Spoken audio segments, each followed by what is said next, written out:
Blackpool.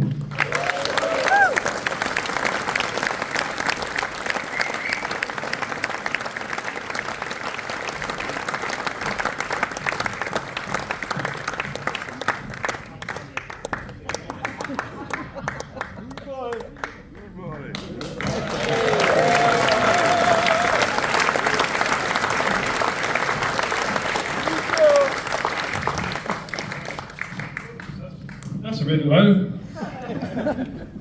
Hi everybody. Yay! Right, let's sit down, make it too hard. Okay, we'll do nice and easy. Firstly, I think on behalf of everybody, we just say, welcome back, Neville Staple. Thank you. And if we can, we'll jump straight in, but can we go back to December 2023 and what happened to you with the heart? I had 2 heart attacks. One was all right. No, and then the second one, my wife's sugary, and the doctors had to bring me back because I had, is it flatline they call it? I had a flatline. Plus, I've got three strokes, 2 heart attacks, epilepsy, but that ain't going to stop me from doing what I'm doing.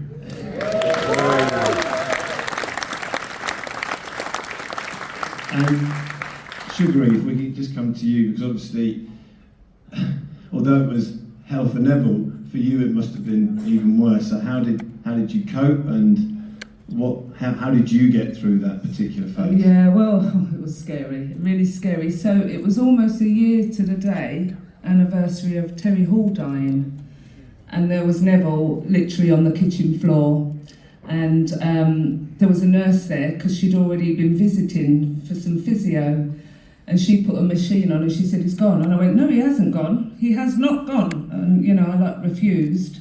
And so thankfully, I've always been a first aider, so I started resuscitating him and just kept breathing for him, pumping at him, and kept him going. And the ambulance actually said if I hadn't, he definitely would have been too long and he'd have been definitely gone, but we got him back. Twice. Scary. You're doing you've sort of tentatively doing a handful of gigs this year. Are these, if you don't mind me saying, a sort of dry run to see how it is for you and for Neville? Would that be a fair thing to say? Yeah. So the doctor said that's it. Just stop. You need to rest. Neville ended up having a pacemaker, so he's a bit of a bionic rude boy now. So the doctor said to stop, have a year off, and we had 15 months off. So this year we just did 5 exclusives, and Rebellion had to be one of them, didn't it? Plus the doctor says, don't do anything, but like I said, I've got to keep doing something. I cannot. I have to be on stage. Maybe I can't jump around, jump off speakers anymore, but I'm still here, and I've still got everybody who wants to dance for me.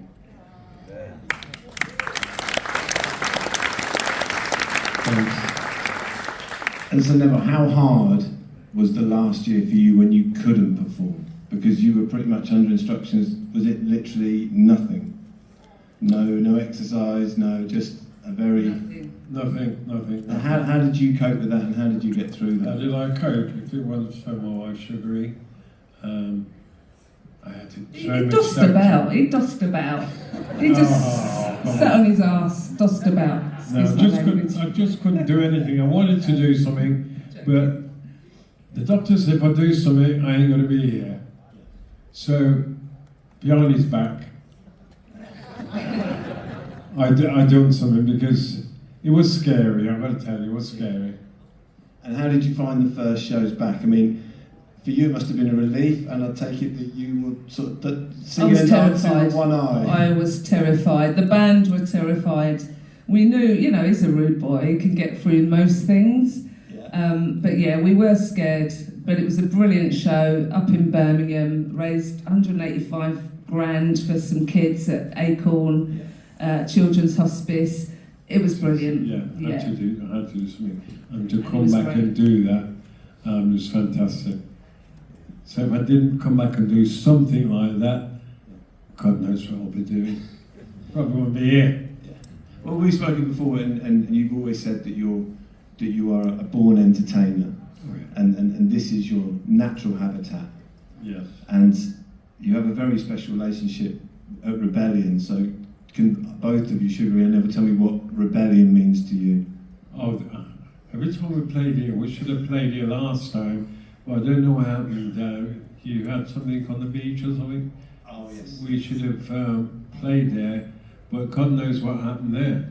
Well, I was looking forward to playing that, and I love playing here because last time we played here, the floor was going like that. You always get the floor bouncing here. It's always a And brilliant it's crowd. Yeah, Always. that's why I just love it. Oh man. And obviously, Sugary, you're an artist in your own right, an actor, a manager, I mean, a holder of 1,000 jobs. Now that Neville is back tentatively on his feet, has that allowed you now to go back and carry on with your career? 'Cause I take everything pretty much went on hold for a little while. Yeah, everything went on hold. I did a bit of TV work and acting and stuff, but yeah, most things went on hold. We did a little bit of studio just to keep Neville, because he has to have his music flavour somewhere.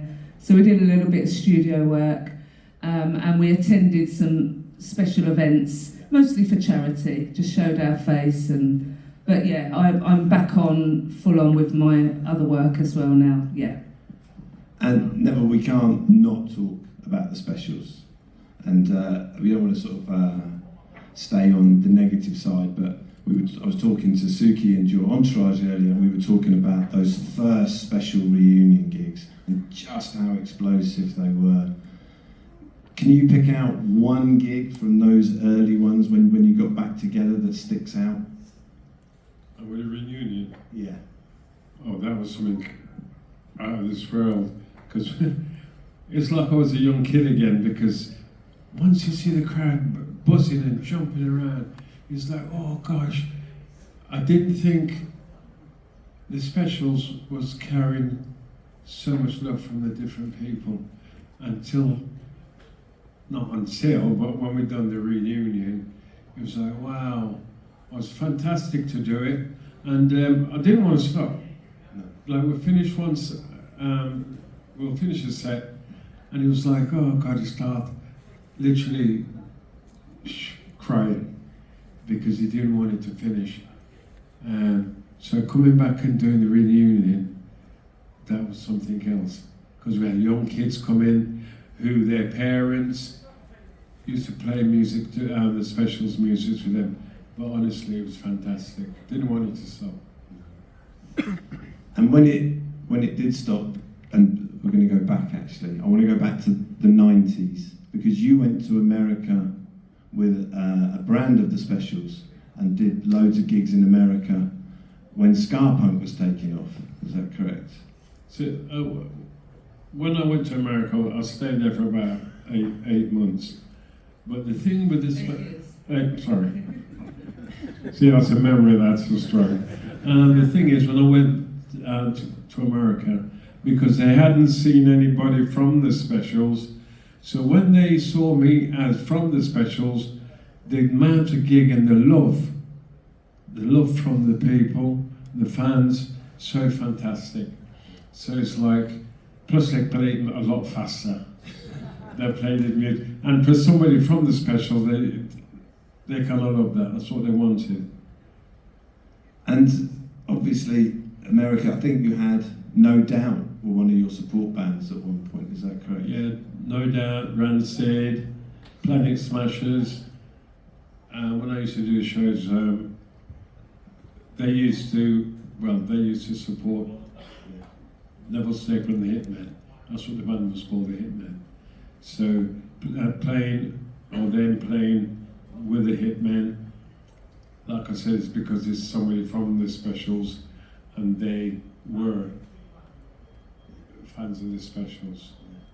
And Sugary, when we're going to move forward to Funboy 3, because we've only got a limited amount of time, there's so many questions, but just before Terry Hall passed, Funboy 3 had a a box set out, and there was some Fun Boy 3 talk in the background. Was that correct? Was there anything going to happen? There was, yeah. We were finally, I mean, we've tried to get all of the guys together over the years because I end up being the sort of in-between. I talk to them all, I get on with them all, chat to them all.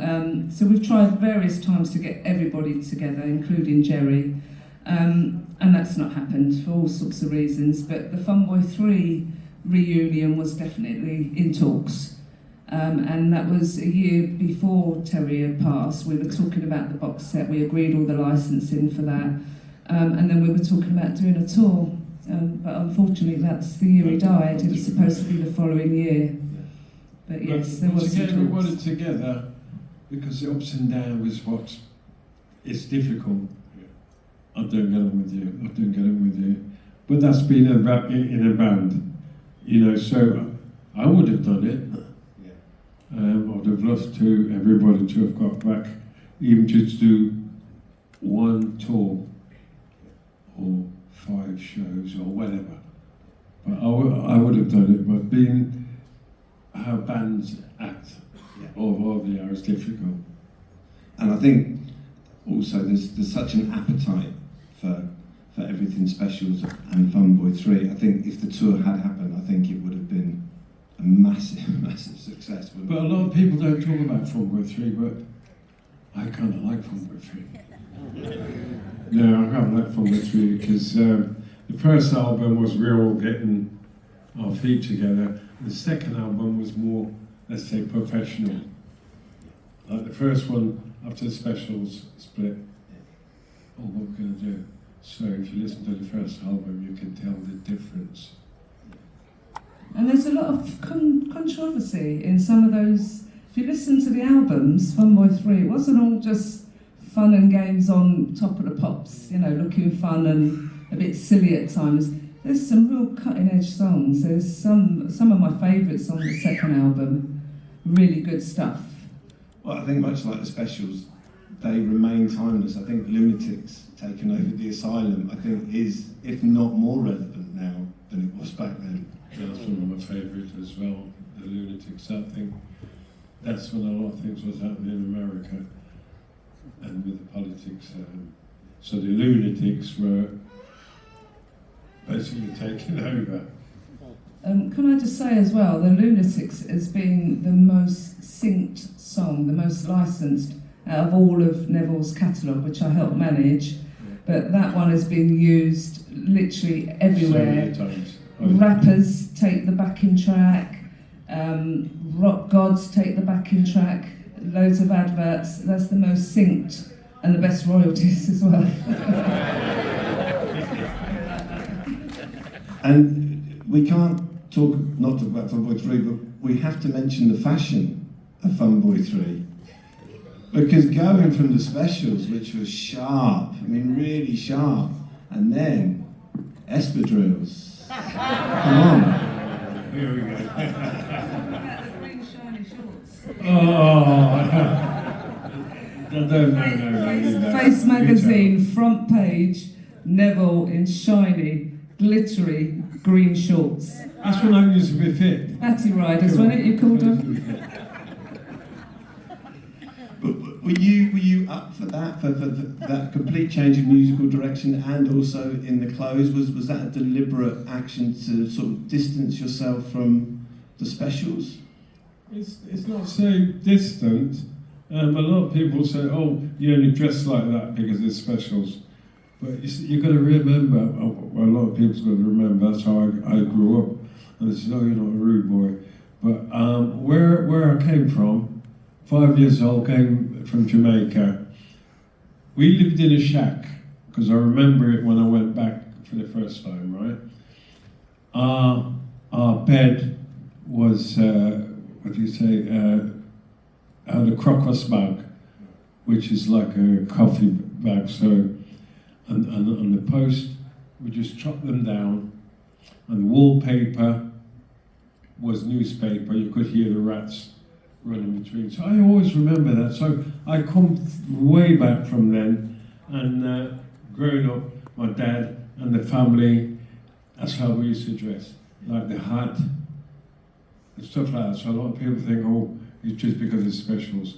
But coming to me, I always know where I come from because I always remembered, even when I went back, I always remember.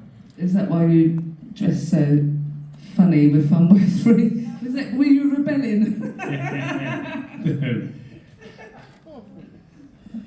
And away from fashion, just for a moment, you mentioned Coventry and coming to Coventry. In Coventry, we spoke yesterday to Pauline Black, and we spoke about the city of culture, but how important it is Coventry to you both? Coventry, because I grew up in Coventry. I left rugby when I was 17, 18, and grew up in Coventry. Loved Coventry, and what would you say? I didn't want to leave Coventry. I just didn't want to leave Coventry because that's where the special started. And I just had this thing to do with Coventry. It was something tight. I just loved it. I didn't want to leave, but then I had to leave anyway because I'm a ticker and all that. Yeah, we've been staying in London, but obviously all our links and our family, everything's in Coventry, so we're always up and down. Yeah. But London's where Neville's heart specialists and all of that are, so we've been staying there. But yeah, Coventry is where our heart is, and we'll return soon. And how long do you think you'll have to stay in London for? Possibly another year. Okay. Yeah, about another year. We're just, now that Neville's back on the road, back doing his thing, Yeah. and doctors have pretty much given him, a clear bill of health for now. So, fingers crossed. And we did it last night, and I'm going to shamelessly do it again. Can we give a plug to the Coventry Music Museum as well? Because Coventry is this wonderful place, and it gets slated by from people outside, but I've been for many weekends with Angelina, and we love the Coventry Music Museum. So can we just give it a plug because you're a patron? Is that right? Yeah. And I'm not going to send you to Coventry. No, it's the museum. If you haven't been, try and make it up there because there's a lot of memorabilia, stuff that's donated. I've donated some stuff. All of us from the specials have donated stuff to the museum, and I think you're not patron, Yeah, I'm a patron of the Two-Tone Village, and the museum's in the Two-Tone Village. There's a club there, bar, food, restaurant. Suki's got a shop with lots of great things, signed items. Some of them are really rare. Yeah, definitely. There's another shop there with T-shirts and stuff. And some of the Two-Tone Village people are here today. Where are you? Yeah, There you go. Yeah. And we've got to check out Suki. Check it out. If you need anything, you walk there. Look for Suki. Suki and Neville told me to come up here. Yeah, and also the original Ghost Town car is actually in the museum as well, so you can get in it, take photos with it. There's a lot of screens and information around it, but yeah, the original car that Neville drove like crazy through London is in there. And for you, Sugary, is there any new material on the horizon now that things are back to normal-ish? Anything coming up for you? Yeah, normally. So when Neville got sick, that was also the time for my launch of my EP called Going Home. So that all got pushed by the wayside. We managed to sell out all the physical copies, CDs and vinyl, rare vinyl, gold. But yeah, there's a couple of TV people who are looking to use a couple of the tracks. So yeah, watch this space. So that'll probably get re-promoted at some point towards the end of this year. And can I ask you what you both thought of Stephen Knight's This Town? So the charity event we did in February where we raised loads of money was for This Town. So lots of fans have come to us and said, oh yeah, it won't be two-tone. It wasn't supposed to be. It's not a series about two-tone. It's set in the two-tone era. So a lot of the music and the fashion and the style is based on that. But it's so much more than that. It's got everything in it, it's got skinheads and punks and rudies and IRA and gangs, and I thought it was brilliant. The first couple of shows were a little bit slow, But it built up, and then I thought, wow, this is actually good, and I'm looking forward to the next But quite a series. few people said they didn't like it, but I thought it was good. And I did the choreography. I couldn't do it because I don't make speakers like we used to. Neville, your book is the original Rude Boy, From Borstal to the Specials, The Life of Crime and Music, was 2010. And I hope I'm not speaking out of turn, but the last 14 years have got to be some of the most interesting years for you. Are we going to have an updated version? No, there's loads of stuff I should have put in the book, but if I did, I would have got in trouble because I was a bit of a lad. I'm being honest with you. And if I put everything in the book, oh gosh, I won't be here talking to you now. And Sugary's got a. Go on, you've got a story to tell him. Listen, I used to get loads of girls. I'm not bragging. I'm not bragging. Listen. So Sugary's going to let you know, or she's going to tell you what I was like. No, what he means is even up until 2 years ago, are still doing DNA tests for people, adults, who come to me and say, that's my dad. I swear, I absolutely swear. And the youngest one recently, I think she was 18, and I was thinking, hang on a minute. I had to work it out. I thought, okay, a year or two before he met me. But there's been none in that period, thankfully. The other time when I tried to pick you up. Yeah, I know. He did. So when we met, it was the Specials reunion, 2009-10 tour, and he met me in this club. He came to Hackney in East London, Oxton Bar, Oxton Pony, and he just kept chatting me up. And it was my first time meeting him properly and talking to him, but he wouldn't leave me alone. And he invited me to this party. None of my friends could come, only me, and I was like, oh, hang on. But there was others at this event. We all went together, and I said, okay, Specials party, it might be kind of cool, I'll go. When we got there was no party. And then there was about 8 of us, and they all kept sort of, he had this beautiful suite, really gorgeous rooms in this hotel in Shepherd's Bush, and they're all disappearing, and all of a sudden I thought, it's only me and him. And I went, I've got to go. He went, no, I'm going to get changed and we can watch TV. And I thought, what? Anyway, I ran off into the night. I'd literally disappeared. And he tracked me down a week later through friends, found me and invited me to Coventry. And I tried it, so who the fuck do you think I am? Yeah, I told you, I'm not that kind of girl. I'm not that kind of girl. So, yeah, otherwise I'd be doing the DNA thing there. Did you just say, who the fuck do you think I am? Yeah. You know, the one of us says sex, drugs, and rock and roll, but weed. Sex, weed, and rock and roll. Well, maybe that's the title for the updated book. Can't. No, I'll tell you.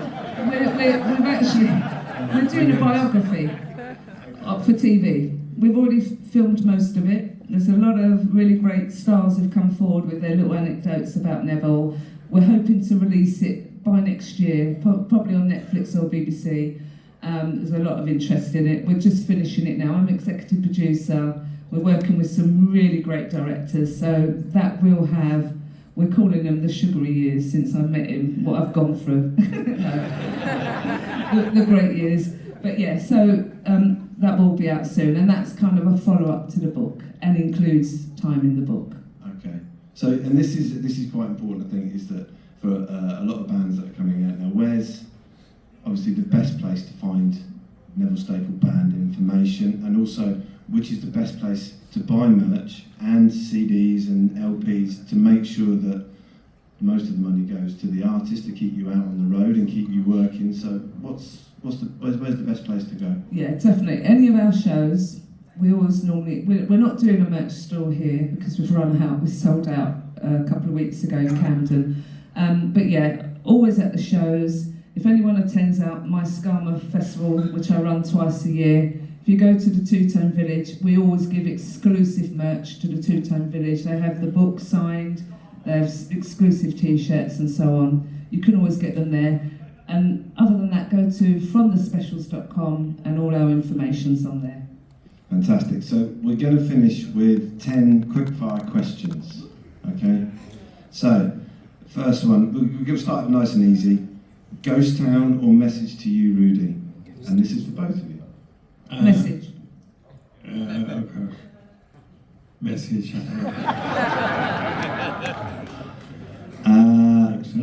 Glastonbury or Rebellion? Rebellion. Oh, Rebellion, come on. Always rebellion. Always. And we mean that. I'm waiting for the fun later on. So, Rebellion. Bad manners or madness? Bad manners Bad for manners. me. Doug is my old Hackney mate. I've known him years. Bad manners. He's Dougie. messy and I love it. Okay. Yeah, Dougie. Stage or studio? Stage. Which one? Stage or studio? Stage. Our lips are sealed or lunatics have taken over the asylum? Lunatics. Prince Buster or Desmond Decker? Which one? Prince Buster for me. It was more controversial. Christmas. Football or rugby? Football. I wasn't into football, but not cricket. I wasn't into football until I went to a football match, because in the old days, when we used to go to, not we, but when friends I know used to go to football matches, they used to get a lot of racial things, so I never used to go. So when we were invited to go to a match up there in the box, I said, bloody hell, this is fantastic. It's completely different from what I knew. So I go and say football. He loves football now. LA or London? Los Angeles or London? London for me, definitely. I grew up in Rugby, went to Coventry. I like London now, doctors are great down there. No, they do a That's a good wonderful reason. job down there. They're brilliant. Okay, final two. Vinyl or CD? Vinyl. I go for vinyl, that's what I grew up with.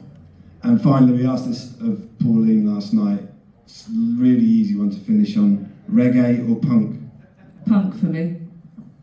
Sorry, I didn't get that. Reggae or punk? Yeah. More reggae and I'm more reggae. punk. Well, I've got to say they're more ska. All in pain. No, they're all in pain. Yeah, they're all in pain. Until the end of Jamaica. The all-time ska, and that's what me like. Ladies and gentlemen, Neville is on the Emperor stage at 8:30. I would advise you to get there early, it's going to be packed. And I think on behalf of everybody, Neville and Sugary, it is so good to see you back. Welcome back. Thank you. Thank you. But you've got to remember, I can't jump around anymore. I've got the band doing it. They'll do the jumping. I'll do some jumping. Yeah, you can do it. Can I say quickly, a few people asked about books earlier, so if you are in here, we've got a few. This is all we've got with us, and maybe one of our buddies there, our crew, Louise, will help. If anyone wants to buy them, they're only a tenner because we're clearing them. We've got a new batch coming next week. So Louise, do you want to just come to the side and I'll give you the bag? What's that? And oh, We need to Coventry years back, and the guy There you go. he keeps apologizing over the size of the museum because there are so many stuff they couldn't display. Are you planning on it bigger? yeah. So they're talking about the museum. They have tried to make it bigger. Coventry City did offer bigger space, but in order to give the bigger space, they want to control it.